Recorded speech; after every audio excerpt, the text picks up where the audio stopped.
you know that the Dust Bowl and the Great Depression happened together because industrial agriculture wanted to close down the family farm. Now, that's an objective fact. If you go back and look at it, we didn't have climate change. We had a manufactured financial crisis that did not affect family farms, but was taken from the large corporate banks and infected the family farm banks, which gave rise to the incapacity for farmers to farm. The Dust Bowl was a banking crisis. It was not an environmental crisis. If you look at the bizarre nature right now of the people who are administering the campaign of terror on CO2 emissions, and you're watching them let forest fires be started and burned with impunity, you sit back and go, well, hold on a minute. I thought carbon dioxide was bad. So why are we increasing the carbon dioxide by taking trees out of circulation? Well, the answer is land reappropriation. That's what it's about. It's about reappropriating land. And the best way to reappropriate land is to have a fire. That has been the case since the Old Testament.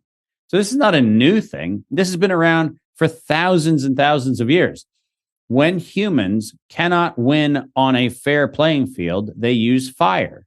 And they use fire to destroy an old appropriation of land and reappropriate it to a new use. There's no question that what is going on in Canada right now is a massive, massive, massive land grab where the state will come in its largesse and propose new development of what? Of things that will be pro-state.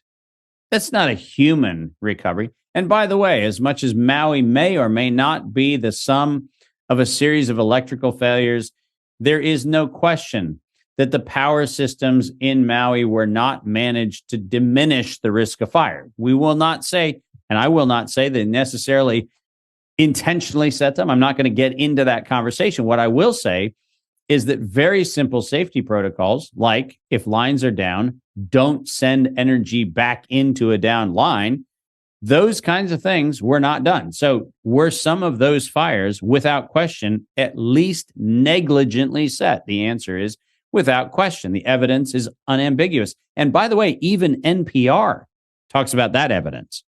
So the fact is, we know that what we have is a situation where this ongoing campaign of terror is about reallocating, redistributing, and reappropriating resources into state control. And there's no question that that's what happened in Maui. There's no question that's what's happening in Canada.